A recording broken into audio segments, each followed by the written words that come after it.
Howdy, it's Jim Morado, and this is June 2024. We're in Grand Rapids, Michigan, and we're actually at the Frederik Meijer Gardens and Sculpture Park.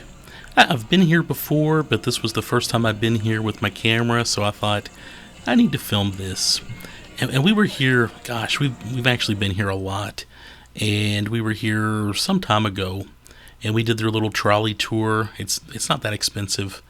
And we really liked it, and we thought we need to do that again.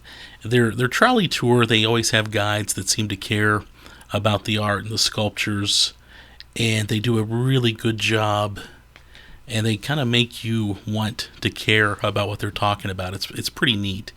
So, it's a big sculpture garden museum kind of thing in its own right, but yeah, if you're going, especially the first time you go, you got to do their trolley tour.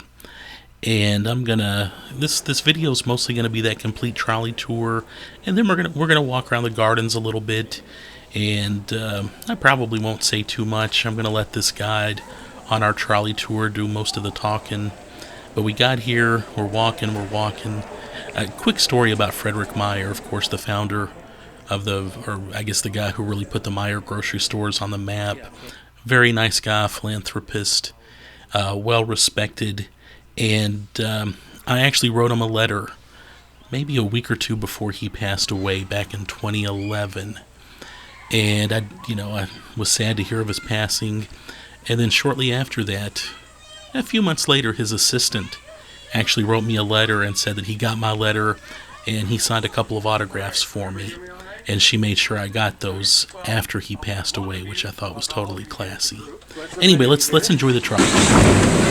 You got my back? All right. So welcome to Frederik Meijer Garden Sculpture Park. My name is Bruce. I'll be your narrator. Bob is our driver today. We'll be gone in about 45 minutes. We're going to just get a good survey of art. Just a couple ground housekeeping things. If you have cell phones, we appreciate if they silence those now. Also, we ask you to remain seated and keep all your arms and legs inside the cars, just for your own safety, and because there's lots of activity out there, as you can see. So, appreciate that. Just a little bit of history. People were asking me about that earlier. In the early 80s and mid-80s, the West Michigan Horticulture Society was raising money and looking for land for botanical gardens for the area. About 1990, they approached philanthropist Fred and Lena Meijer. They were both small-town people. She grew up on a farm about 45 minutes north of here, and he grew up in his dad owned a grocery store about 45 miles northeast of here. And they were very community-oriented. Their company had been growing, and they were very philanthropic folks. And they jumped into the project, and she was very interested in horticulture. Fred had gotten an interest in sculpture, and he was collecting stuff that he couldn't possibly keep at home. And so they donated this land to, it was supposed to be intended for a Meijer store. They were having different problems getting it ready, so they donated it. And in 1995, we opened on about 75 acres of land. Right now, our current campus is about 158 acres, and we're continuing to grow. We just finished one big project. We don't know what the next one is, so it's always fun to see what's next at Frederik Meijer Gardens. So, a couple things. My tours, I try not to give you a lot of facts and figures because it can be overwhelming. What I like to do is encourage our guests to start thinking about how you're going to interpret the pieces that we see. Now, you got about 3 seconds to do that, but it's a good start.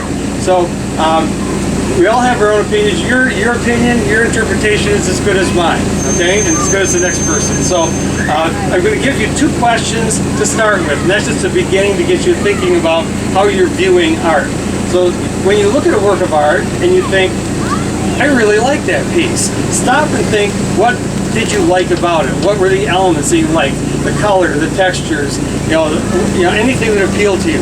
On the other hand, you've probably also walked up to a work of art and thought, this could be the ugliest thing I've ever seen in my life. How can they call it art? Stop at that point also and say, what was so ugly to me about it? And identify those things. Not that you'll like it when you walk away, but you're going to understand how you view art and understand it. So start there. And also, whenever you see art, if you're in a museum or in a sculpture park, wherever there might be a collection of art, think about what's near it. Okay, context is important. So in an art museum, the pieces in a gallery are all very intentionally placed so that they help you interpret the other pieces. And here we have some that are in close proximity, but usually it's the horticulture that supports the sculpture. So we're going to look at that. You'll see lots of different things, how they all fit together. And the sculpture is three-dimensional. If you get a chance to walk around some of the pieces that we're going to see, you'll get a whole different view of it, different ideas than what you see from the tram. And you just kind of get out, think about also about color and light and shadow, all the things that we think about in a painting. Here it's changing. Those elements are also very, very important. We're going to look at real representational art, things that represent, that's obviously a horse, okay? Or abstracted, that's simplified, but it's also a horse. Or we're going to see things that are totally non-objective. And so we wonder what in the world they are. So we're going to see some of those and talk about them. Now our narrow sight lines, we'll start when we first see them, we'll kind of roll through. The first piece is on your right. This is called The American Horse by Nina Akamu. There's a little story behind this piece. In the Italian Renaissance, Leonardo da Vinci was going to create a war horse for the city of Milan. It was going to be a 20-some feet tall horse as a symbol of their strength and might. He had some engineering problems. War was also a problem, and so the horse never got built. In the early 1980s, there was a group on the East Coast that wanted to recreate that horse. They failed, not because of war, but for the other reasons that Leonardo failed, they failed. And Nina Akamu, an American artist, was kind of a helper on that. She was background information. Frederik Meijer read about it, and he said, what could we do about this idea? It's a neat idea. So she designed this piece. It's called The American Horse. It's 24 feet tall. It's definitely a war horse. It's got the race hoof, the nostrils flared. If you looked at Leonardo's original drawings, you would see elements that you'd recognize. But this is not Leonardo's horse, okay? So it's the American horse. Also, it's a war horse, but look at the setting, the piazza in which it sets, okay? How do you put those kind of things together? That's part of your interpretation. This is one of the only piece in the park that you can touch, okay? So that's kind of fun to get up around, get up close. It's 24 feet tall. So it's a rather imposing piece. This is the second of two castings. The first was gifted to the city of Milan. They wanted something bigger. You can't recast it bigger, so they put it on a pedestal. So it's 28 feet tall. Ours is only 24. We love ours. We're very proud of it. If you look to your left, you see our amphitheater. Concert season is just getting ready to roll. The amphitheater seats 2,300 people, and we have 34 national known artists coming this year. There's a sign posted, you can look online, for every interest, genre. It's a great place for concerts. So also many of us volunteer for the concerts, so we get to see a lot of concerts. It just bounces in the summer. We also have 12 nights of on Tuesdays when we're open, regional and local bands, and they often fill up the amphitheater as well. So a lot of music comes out of Meijer Garden. All right, on our left is Lying Man by Sean Henry, a British sculptor. So what feelings do you get from Lying Man? What's he experiencing right now? If you were going to go in and sit next to him or lie beside him, walk around him, what are you going to feel? Now, what if you come here tomorrow and it's raining? How are you going to interpret what he's feeling then? Or if you come back in December and it's snow and he's covered with snow. And we're open all year round, by the way. There are 4 days that we're closed. So if you're close, come back after a nice Michigan snowfall and enjoy the gardens in the winter.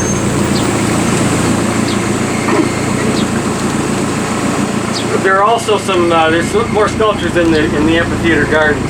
Now we're going to clear some trees here on your left. I want to draw your attention up ahead and on the hill. You're going to see a silhouette of a male figure. Just kind of make a mental note of that. We're going to see it from a different angle in a few minutes, and we'll talk about it then. This is an important shot. So now on your right, see another horse. Okay, so this is kind of abstracted. okay, but it's still a horse. So this is Cabin Creek by Deborah Butterfield, American sculptor. She's very well known for her sculptures of mayors. And for her pieces, she collects things. In this case, she collected wood from Cabin Creek, Montana, assembled the pieces till she was satisfied with the composition, and then she took it all apart, had each piece cast in bronze. On the bronze, she put a weathered wood patina, which is a chemical coating for color and protection of the bronze. So what looks like a very fragile weathered wood piece is bronze, okay? So it's not going anywhere anytime soon. Now, notice the setting, the landscaping around Cabin Creek. It was Cabin Creek, Montana was where she gathered the wood. And so they said, let's put Cabin Creek in an authentic prairie. So what we have here is an authentic prairie. You know, we have a lot of the same conditions that Montana has, not quite as extreme, but cold and windy. Now one thing that prairie grass needs that they get in Montana that we don't have here is fire. Okay, so it requires wildfire to get that grass tall and strong and the roots grow deep.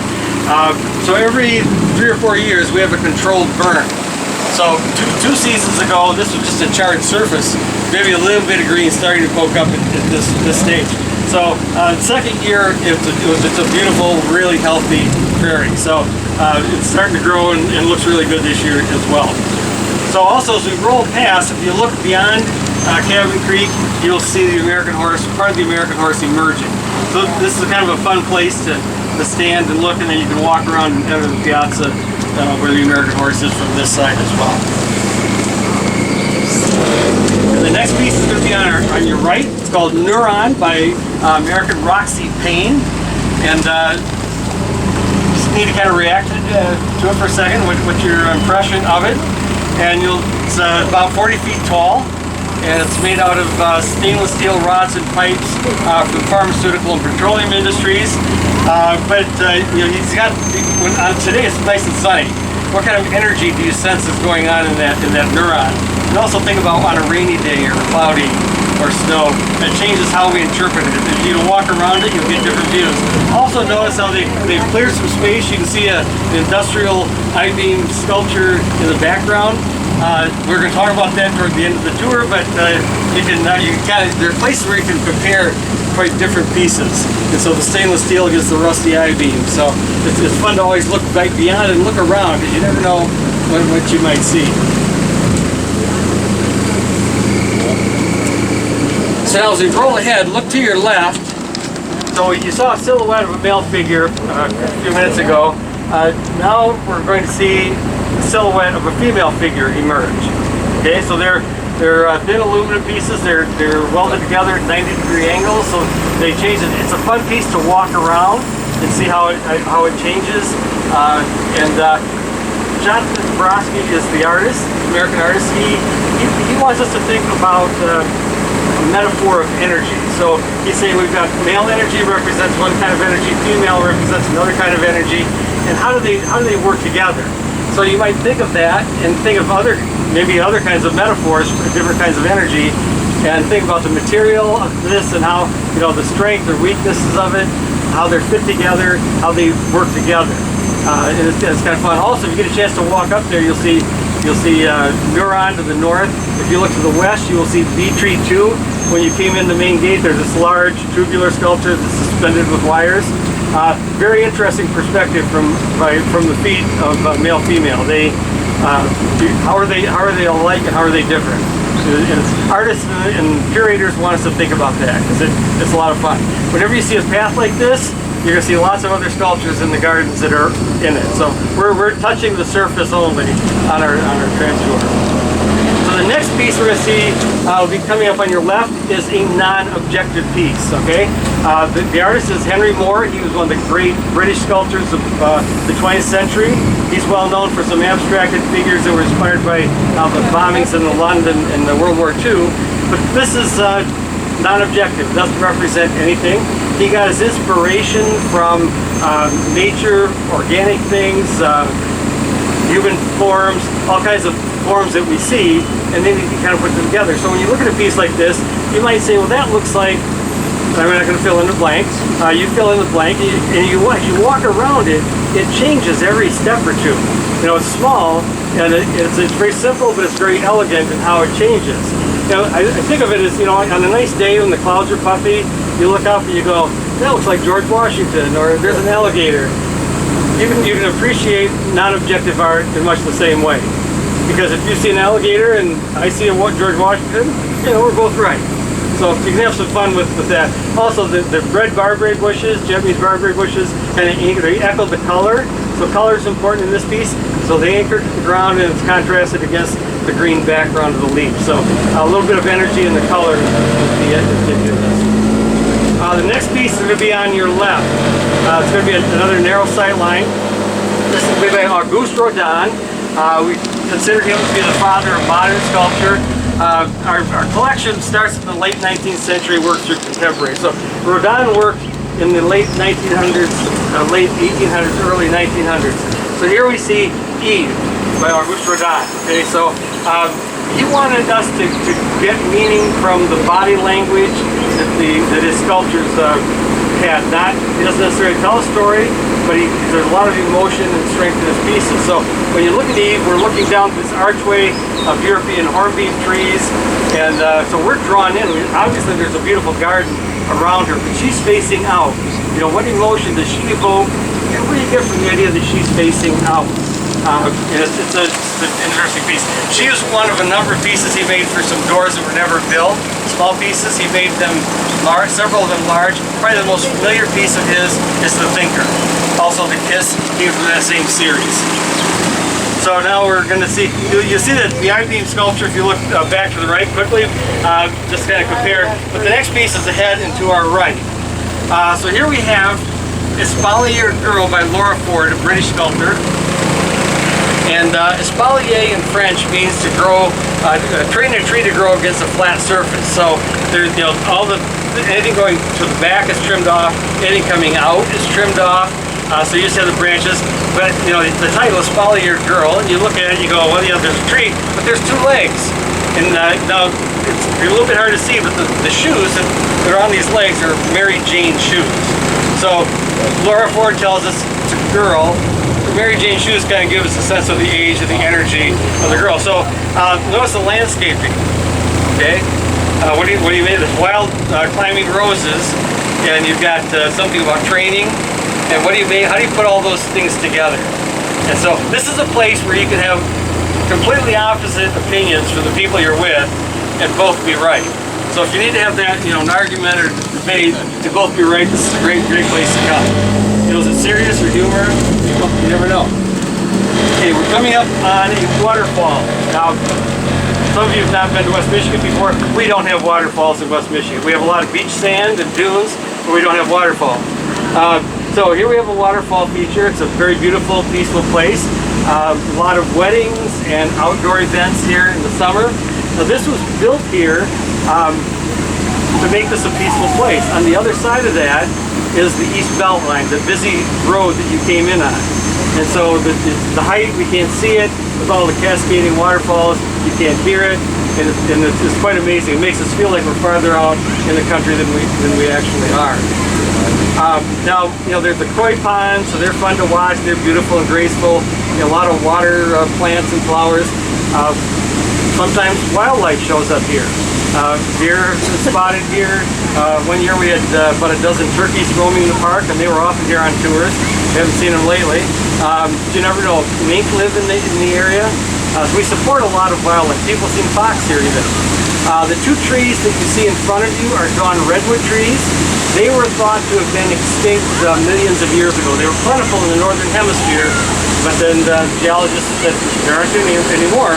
Until the early 1940s, they were discovered deep in China, and botanists were thrilled. They sent seeds to botanical gardens and arboretum throughout the world, and now they're plentiful.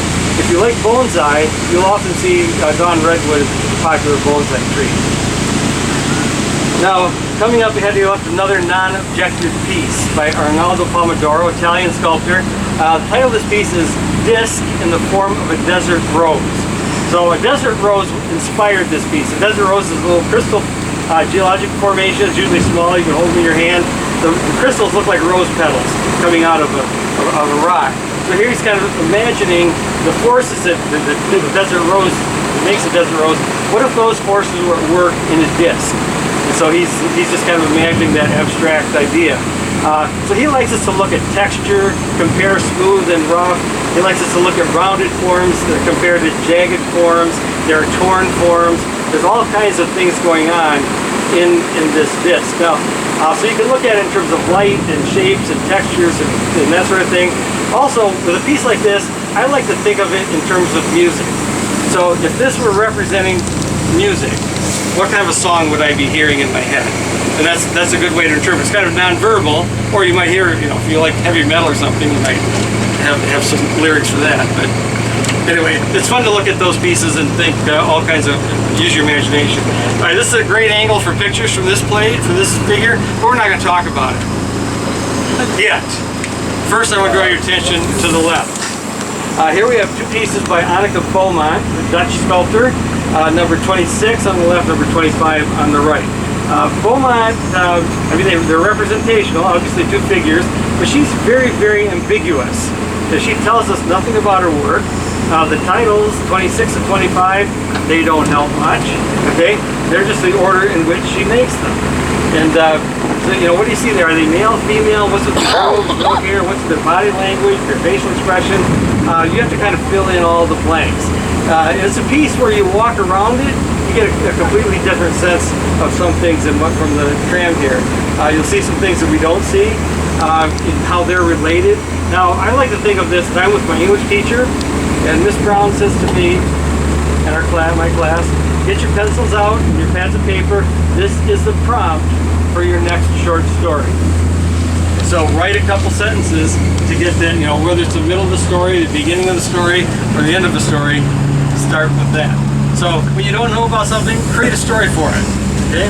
It's your story, so it's right. All right, now give a little more attention to this piece on your right. So this is the tallest sculpture in the park. It's 42 feet tall. The artist is Alexander Lieberman, a Russian-American, and the title of this piece is Aria.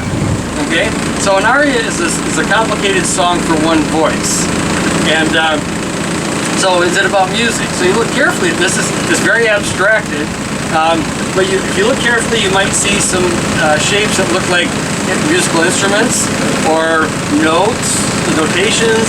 You might see other things that might be involved in a musical performance. Now, the title aria, you don't have to think about, I don't know aria, I don't know that kind of music, I couldn't name one to save my life, but any music, it's about music. So, you know, if you like country music, or if you like classical music, or anything in between, he loved everything from the Rolling Stones to the opera. So you can hear, and if you get a chance to come out and walk through it, this is a magnificent day to see this piece from underneath.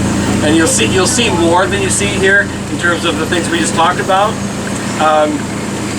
So you can have a lot of fun with aria, and seasons, days, it's never the same twice when you come back here. So it's a magnificent piece. It's fun to interact with in all kinds of weather and seasons.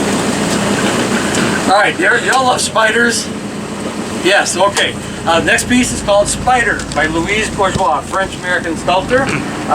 Spider is on your left. Now this is a mother spider. Okay. You see there's an egg sac. If you walk up close to it, you'll see some eggs inside the egg sac. This is about her mother.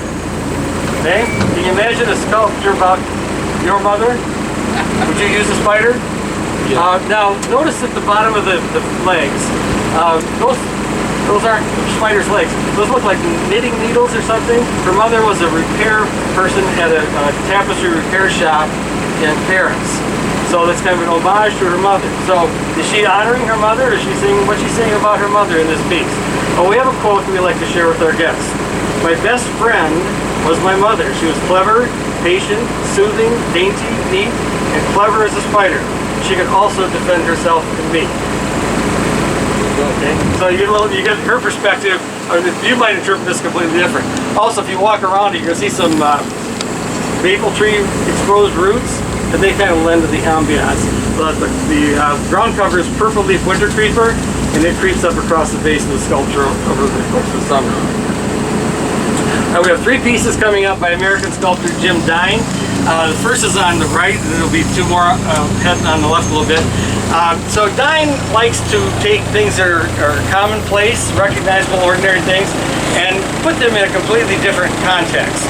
So if you look at this piece, you know, the rough texture, the mass of it, but at the top it looks something like a Venus de Milo type figure, or Greek sculpture. No head, so it's not exactly Venus de Milo. So then he wants us to kind of put together the elements that he's put together. He doesn't interpret it for us. So what do you make of the texture and the color and the mass with your thoughts of what, you know, Venus de Milo or any other Greek sculpture inspired by Venus? All right, on head to the left is Large Parrot Streams Color, also by Dine. So that's a little more accessible. It's fun to walk around. The scale is quite different when you get up close to it. He uses some color. And then the third piece is on the left as we pass by. Kind of look back to the left a little bit. So here we have a very interesting piece. What do you make of that? I hear some laughter. All right. So this is called Tools in Their Place. Okay. If you look at the tools, what kind of labor would those tools involve? If you were given all those tools and told to go to work, you know, what kind of work would you be doing? And why is it one head lying on its side? Okay, you make up a story for that. And why are those tools propped up against the heads? Okay, so he doesn't interpret for us, but he gives us, that's a fun piece to have a lot of conversation about too. I've heard some very interesting comments as I've walked by sometimes with guests or struggling with it. All right, the next piece is a non-objective piece. It's going to be on your left. By French sculptor Bernard Venet. The title is Two Indeterminate Lines. Okay, so he works with these big steel rods and the heavy equipment. He's got a crew. Whenever he starts a sculpture, he has no idea what it's going to end up being other than a curvilinear design. So they kind of take shape as they work with the steel. So here we have 2 lines. It's fun to go in and take a look at how they are interacting, or where one starts, where the other one ends. And he also suggests that he likes people to think of his sculptures as being playful. So you've got this industrial steel, but he wants you to attach some playful ideas to it. So if you come back and take a closer look at it, kind of think about how that would be playful in your ideas. Okay, they're coming up on 2 pieces. The first we're going to look at is on the left head, bright yellow piece. Kind of react to that. So this is an abstract figure. Okay, so I think what is this bright yellow figure doing? Okay, the artist is Keith Haring. He is well known for his subway graffiti art in New York City during the 1980s, where he was an activist artist. It was the time when the AIDS epidemic was first, we were aware of it, and there was a lot of tension, a lot of discussion in the culture at large. So he wanted people to be more understanding and more accepting. So his flat work is very serious, and it looks like this, and the way the themes are, the figures have these kind of angular shapes. This is called Julia. She was a friend of his. She was a dancer. So it's an abstract piece. You can see the figure out what the figure's doing. He described pieces like this as a bit of cheerful goofiness. So the light side of Keith Haring, which is kind of fun to see, Keith Haring. Now on your right, Elizabeth Frank, a British sculptor. How do you react to these 2 things? Okay. The title of the piece is Mirage 1 and Mirage 2. So you think, what is a mirage? Okay, it's an illusion. It looks real, but it's not real. So she was also inspired by surrealist artists. You think Salvador Dali and the melting clocks and his landscapes, that sort of thing. So it's not real, but it's based on subconscious. So surrealists like us to think about dreams and subconscious. So we all have dreams. We try to interpret them. Where did that come from? What was I thinking? What's about that? So if this is your dream, okay, or maybe nightmare, how would you interpret it? Okay, it's also the grass is growing. It starts to wave, gets a little taller. It's kind of a fun piece. A lot of her work is quite menacing. This is probably the least menacing of many of her pieces. Okay, coming up ahead and to your left is the most recent addition to the park. 2 years ago this was installed. The title of this piece is Ways to Say Goodbye by Ariel Schlesinger. He was born in Jerusalem. He works in Berlin and in Mexico now. This was commissioned by a local family and Jewish group in honor of the victims and survivors of the Holocaust. So the tree was made from a mold from a live tree, and then you also see large shards of glass up in the tree. So you might associate that with the Holocaust. It's a quiet place for reflection. There's benches there, and one of their parents was a survivor of the Holocaust. So the artist says, yes, we should not forget that part of history. But he also wants us to think about history today and what will be history, what's going on in our world today. And you might take some of the symbols that you've made from that and bring them into the present. So it's a challenge to interpret it in our own world and not just through the lens of history. So as we roll on, to your right across from Ways to Say Goodbye, is an interesting little piece by Bill Woodrow, British sculptor. The title of this piece is Listening to History.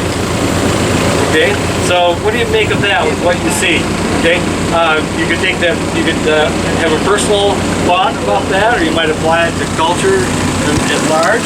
And there's a lot of ways you can think about what he's suggesting with that.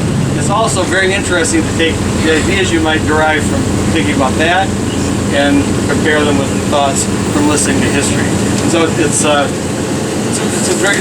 challenge to be reflective part of the park. All right, now we come up on a piece to your right, again, a little bit narrow sight line. This is by British sculptor David Nash. He used a chainsaw and carved it out of oak, cast it in bronze like Butterfield did her horse. So here it's, the title of it is King and Queen. So you might interpret this as an abstract, two figures. But you might also look at this as a non-objective piece. We talked about, looking at pieces for what you see there. So the texture, how those two shapes fit together. And I like to use this as an example of what sculptors and artists call negative space. The empty space between the two pieces is a very distinct shape. And as you walk by it, and you look at the background, the leaves, the trees, as they change shape, it's very interesting just in terms of, the black and then the greens behind it, so you don't have to attach a story. Although if you want to attach a story to it, that's fun too. So there's all kinds of things you can do with King and Queen. Remember David Nash, we're going to see another piece by him in a few minutes. All right, so you're seeing this piece up ahead to your right a couple times already. So we're going to talk about it here. We'll get one more view of it in just a minute. So this is called Scarlatti by Mark Subro, American sculptor.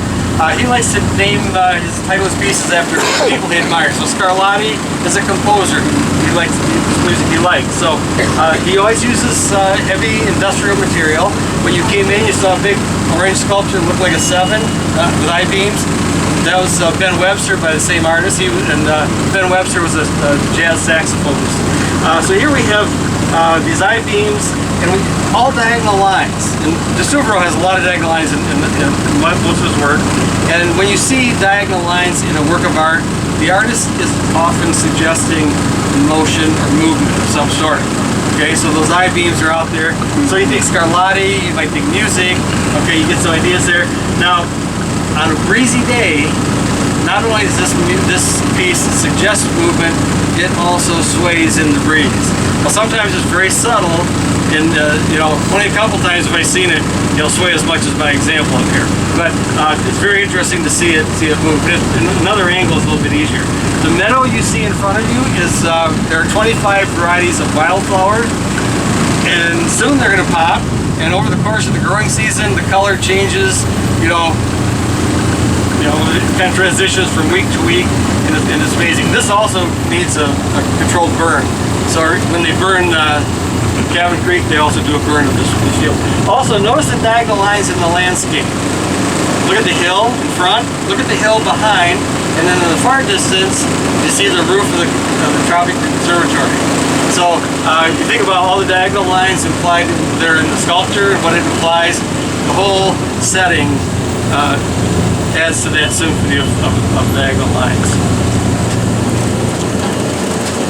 took me 3 years to figure all that out, so I never saw it, but I like to point it out because it's fun. All right, the next piece you need to kind of react to briefly. On your right, this is by German artist Dietrich Klinger. The title is Grosser Treffery. He carved this with an axe out of wood and cast it in bronze. It's kind of primitive. He has an interest in German folklore and legends, woodland spirits, and that sort of thing. So you might kind of put it in a primitive light. The title, if you know German, you only know half the title. One word is made up, and so when you see a title like that you don't know what it means or what it all means, just make something up. Look at the piece and go, that's what it suggests, and you've done it. You made a great interpretation. The next piece coming up on your left is by Spanish artist Jaume Plenza. Now here we have random letters welded together to form these three figures. And when you look carefully, you know what are they doing? What's their body language? No faces. Do the letters suggest a theme? Do their placement, their interactions together suggest any themes to you? Now the title of this is I, you, he, or she. So he would like the I and the you to be us. So when you step inside, in the middle of these pieces, we get quite a different perspective. When the I of the title becomes me, I look around and how do I interact with each piece? How does it look like they're interacting? It's a lot of fun to step inside and kind of get a sense of what's going on there. Now when you came in, did you walk through Utopia? The large room with the white marble sculptures? Same artist, Jaume Plenza. So sometimes people go, really? And I go, yeah. They're very much alike. Okay? So when you go back out, think, how are these pieces alike? The differences are pretty obvious. So here we have the base of Scarlatti. You can walk around it and enjoy the, you can see Neuron when you get along the path. Enjoy the scale of it. Now the next piece is the head on your left. I'd like you to concentrate on those projections that are coming out of the top. Look at we talked about negative space with King and Queen. Look at the empty spaces between those projected forms and how they change shape and how we see the angles of the forms. They kind of change shape too. So there's a lot of movement in those forms. So it's a good place to think about that art talk, negative space. All sculptures, that's important to them, okay? So always pay attention to the empty spaces in or around a sculpture. But then you look down at the base and you go, man, that's a massive sculpture. You know, these projections, they're moving and things are all over the place. But, you know, think of what kind of a structure that a column like that would support, okay? How do you put those two things together? So the title of the piece is Column of the Free Spirit by Richard Hunt.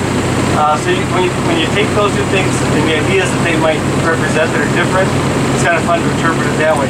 Also notice how the little plaza that sets in reflects the elements of the sculpture, the projections going out and around us of the column. Richard Hunt is well known for his public sculpture, large scale. He has Chicago studio. He lived in Chicago. He had a home and studio in Benton Harbor, Michigan. He passed away last year. His last sculpture was a commission for the Obama Library in Chicago. You are great horticulture people. Thank you for your work. These people are amazing. With all the things that they do, our days wouldn't be the same without them. All right, you're going to see an arch, a sculpture of an arch. Okay, so what does that mean to you? So if you look to the right, you're going to see Grand Rapids Arch by Andy Goldsworthy emerging. Okay, so here it's you think of the Roman arch. They're still standing after 2,000 years. They are one of the most stable architectural elements. So Goldsworthy made this arch out of red Scottish sandstone. He's a great sculptor, and so it looks a little bit different, but it's made just like the Roman arches. So it's one of his few permanent sculptures. Usually he makes things out of grasses and twigs and things that decay, and his sculptures are in outdoor exhibits, and when the exhibit's over, they just leave them to decay. So what do you make of that as a sculpture? So he placed it here along the path. So his thinking is something like this, and it's up to us to agree or disagree or interpret it. He said this is a stable element, but what if it were to be suggesting movement? So he placed it along the side of the path rather than so we'd walk over the path, so we'd walk under. So we're going to see it toward the end of the tour. As you might think, is it strolling along the path? Is it moving? And is it coming or going? You never know. All right, the last sculpture in the sculpture park that we're going to talk about is on your right. Okay, and it's a sculpture. All right, this is a sculpture by David Nash of King and Queen, a ways back. This is called Sabre Larch Hill. So about 10 years ago, he came to Meijer Garden, and they planted several dozen American larch trees. Now notice the shape of those larch trees. Usually they're straight and tall, but you see some of the trees are staked. So they staked every tree that they planted, and with the hopes it would grow in the shape of a saber, so Sabre Larch Hill. So now that it's got a few years under it, it changes. They grow like crazy, and then it changes dramatically year after year. Now the ones that are still staked, they haven't quite gotten the idea yet how they're supposed to grow. As soon as they take on that shape, it's going to be permanent. They'll take the stake away. But it's really fun to look at now because you walk past it, the wind, the breezes, the light, how they move, the shapes of them. There's a lot of sculptural things going on, and he wants us to kind of lean toward the future. You know, he doesn't expect to live long enough to see it mature in 30 or 40 years. And so it's kind of like, what might it be? You can use your imagination and then go from there. All right, so now we're going to be looking at a couple gardens where the sculpture supports the gardens, horticulture. So the first is Richard and Helen DeVos Japanese garden. It's a very traditional Japanese garden, and the idea is to bring serenity and transformation and growth into our lives. And so it has all the elements of a traditional Japanese garden. So here's the west gate. You know, Hoichi Kurisu is a Portland, Oregon landscape designer, very much on demand in the landscape design.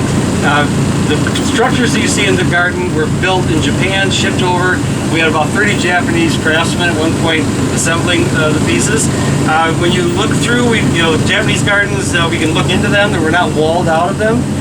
There's a fence for some protection, but all the elements are here. So we see water. It's a calm energy. Okay, we see boulders. They're the backbone of any Japanese garden, and they represent strength and stability. And then there are all kinds of trees and shrubbery, bushes, and plantings, and that represents growth and transformation. So, you know, when you go in and you're looking for serenity, you're looking for some sort of transformation, you know, inside, if temporary at best, but all those elements are here. See a zigzag garden. If you walk a few feet, look at one part of the garden, then you have to turn and you see another piece. So it slows you down, and you're looking at things from different angles. So this is different from traditional Japanese gardens in two ways. One, it's very large. It's about 8 acres. So there's a lot of stuff to see when you get inside it. The second is the sculptures and the artwork that you see inside are contemporary, done by international artists, and they have very traditional themes, but they're presented in very contemporary ways. So it's kind of fun to think, how is this artwork? You know, and sometimes they've got haiku or sayings on them. You know, how is that traditional? And how are some of the pieces visually? We have to kind of wrestle with that. But it's a very interesting experience. So as we roll ahead, you'll see one example down below. You're going to see a structure and a hill emerge just past this fire hydrant. The building is a Japanese tea house. And the design is based on a rustic Japanese farmhouse. It's far removed from civilization. It's a very quiet place. Now, we're open. Tea houses are always closed except for during tea ceremonies. So this year we are having a tea ceremony every third Sunday through October. So that's kind of nice. And then what's nice, those are ticketed, so they're probably all sold out. But if you're here on Sunday, after the tea ceremony on Saturday, they're going to have someone in the tea house be open so we can go in and see and hear all about what goes on in a tea house. Also, you notice there was a hill behind the tea house. That's a viewing hill. It's an accessible spiral walkway. You walk through several hundred spirea bushes, and there's people up under now. It's a great perspective. If you don't have time to walk 8 acres of path, and some of them are kind of rough, you know, you're tired, you're hot, you're limited with time, go up on the viewing hill. It's beautiful. And if you've had a chance to walk through it first, then go up on the viewing hill, it really makes it special because you see where you've been, and it's kind of a magical place. All right, so we're going to speed up here a little bit, and then we're going to see Michigan Farm Garden, which is a garden that represents the farm that Lena Meijer grew up on in Amble, Michigan, a few miles north. Oh, we got something else going. That's a surprise to me. They don't tell us anything. Okay, okay. That'll be fun to watch. Back on point. All right, so she grew up on a farm. She was a farmer. She was very humble, amazing person. And so this honors her, and their philanthropy just helped transform Grand Rapids. So the sculpture all relates to the farm. So in the early 20th century, when they cleared the land, or late 19th century, they would have taken the roots out, the tree roots out, laid them on their side, interlocked them, they become part of the fencing for the farm. So these sculptures, the tree roots represent the farm that you might, part of the fence of the farm you might see early on. The barn you see is over 100 years old. It was built in Sparta, Michigan, just a few miles north of Grand Rapids. And inside we have some interactive activities for our guests. We also host a lot of educational programs, including the school groups out there. Kind of a fun place to visit. And all the sculpture looks like a early 20th century Michigan farm. And it brings everything absolutely to life.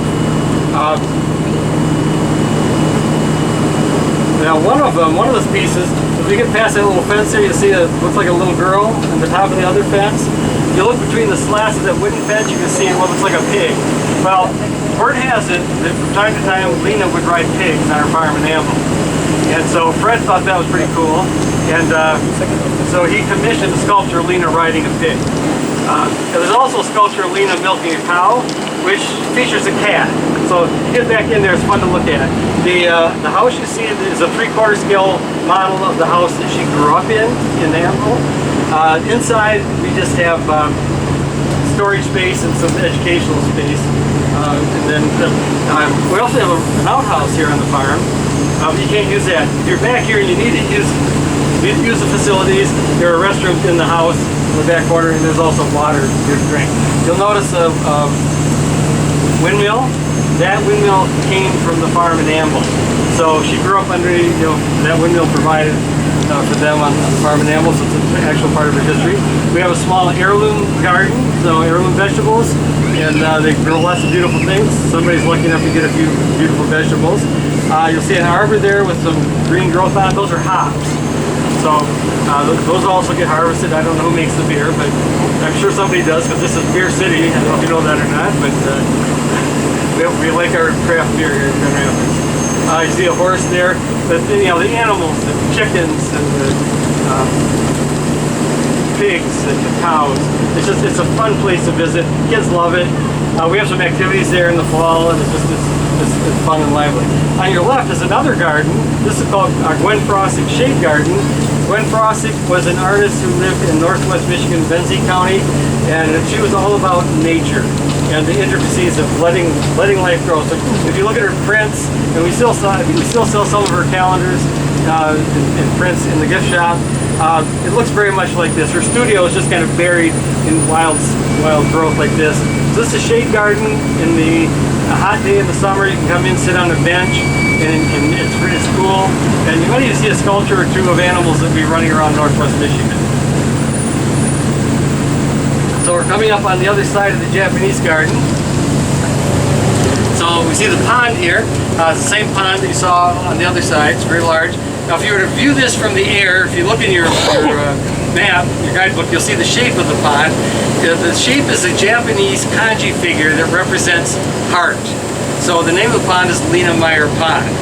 So it's in honor of Lena. I mean, without her heart for philanthropy, for the community, for horticulture, without Fred's heart for sculpture, we wouldn't be having this experience today. So it's always fun to think about how beloved she has been. She died just short of 103 years old a couple years ago. So she lived a long, productive, generous life. I didn't mention, I'll take time right now, last year we had a about 760,000 visitors at Meijer Gardens. We're considered an art museum, and we're the 89th most visited art museum in the world.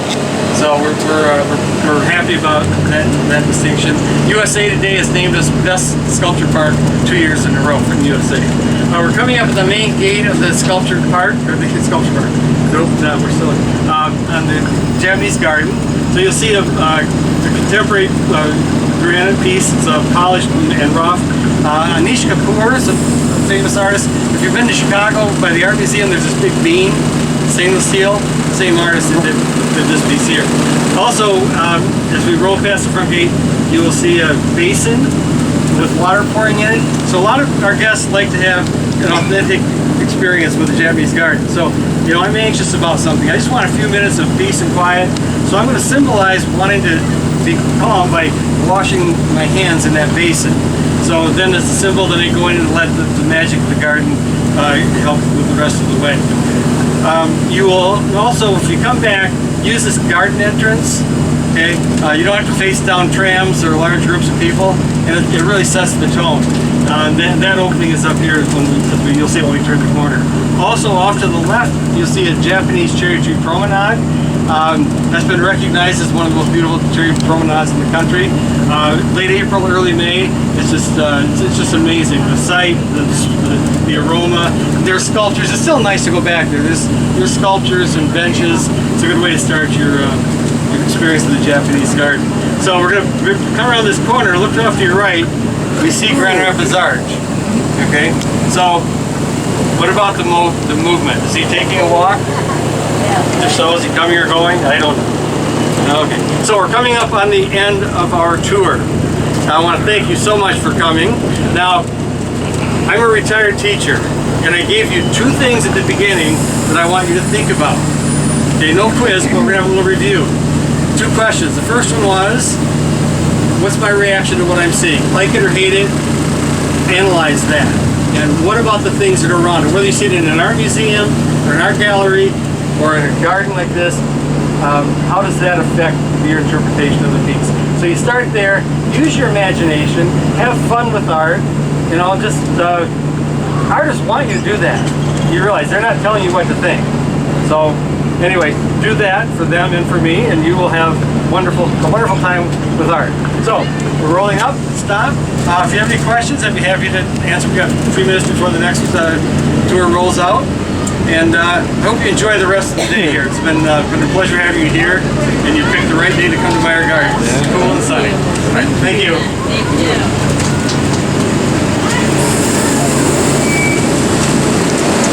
Anyway, I hope you enjoyed that. Now we're going to walk around. There's the Japanese gardens here. We'll walk a couple more places, but I'm gonna stay quiet and let you just enjoy.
Hey, Mom. Hey, why you guys all so short? Are you ready? I thought they were on that thing. How did they get up there?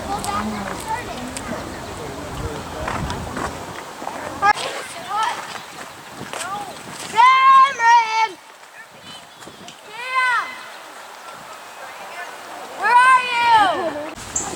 can't hear you.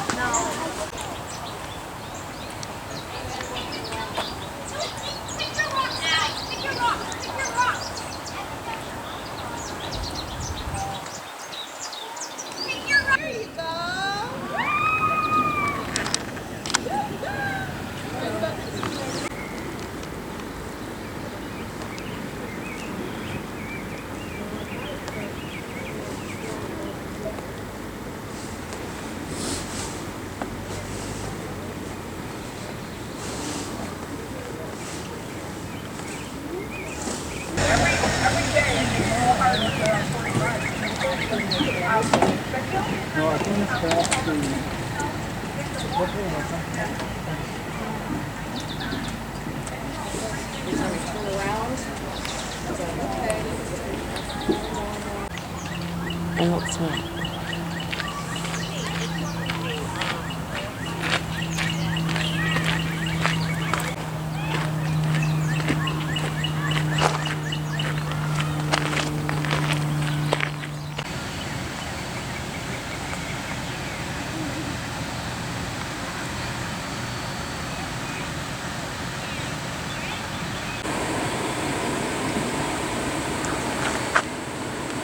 I didn't see the path to that bridge.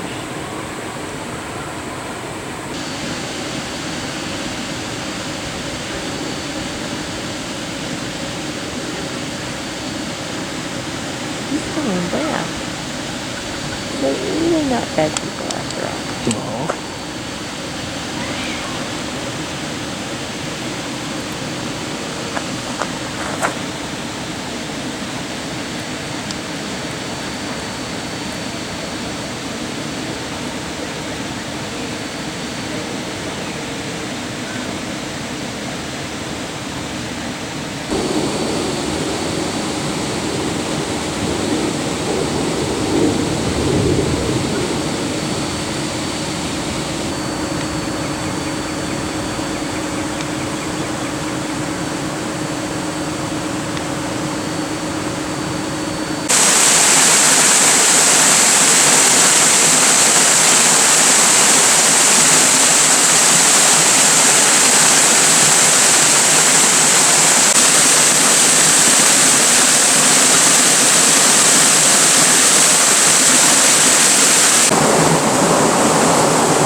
It just saddens me that the water's so icky. I feel like they need to clean it. It's probably exactly the way they like it.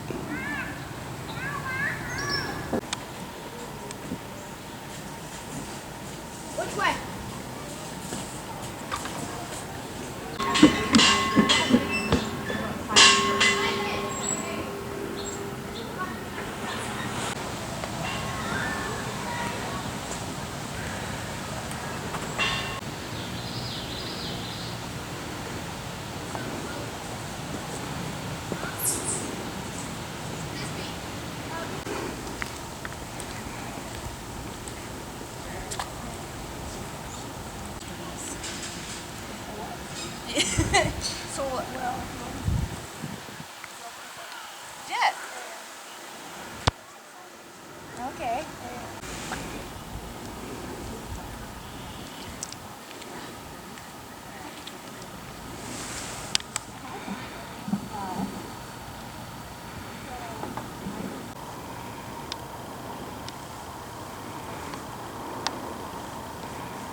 my squash beds.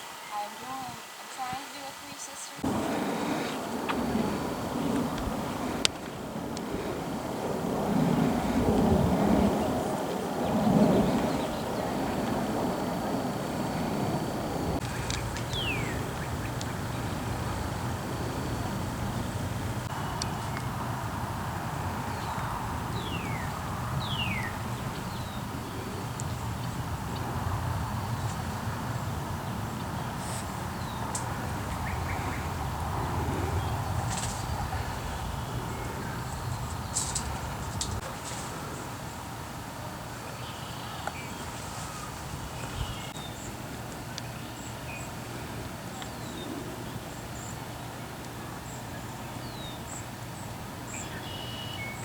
Looks like there's some.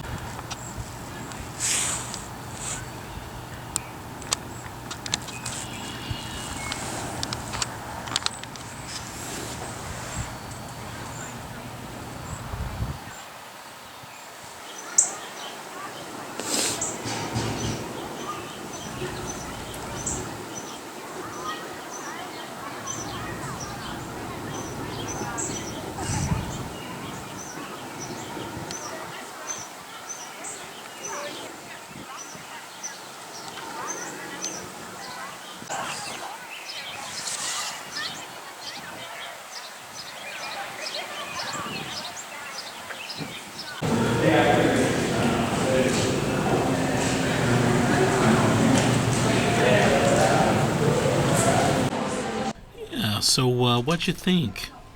Got a lot of turtles in there. I forgot about that. And by the way, we ate at their restaurant. We had an exceptional meal. I found a lot of times when I'm traveling that museums have nice restaurants. They had kind of a beer cheese soup sort of thing. I had that and it was great. Yeah, really enjoyed that. Just had a nice meal. My wife liked hers too. And let me end with these turtles here. Check out these turtles.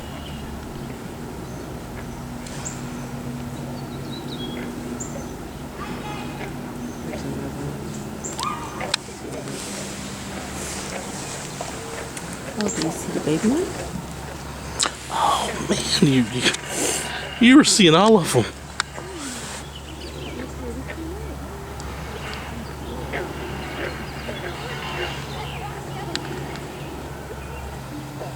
Don't knock baby off. Aww.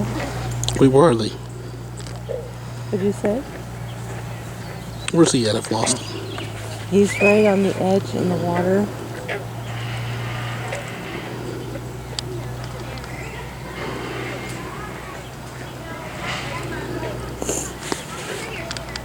Oh, baby. There we go, I got him.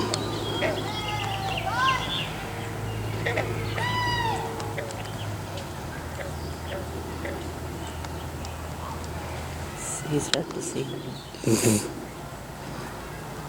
The big one shoot him away.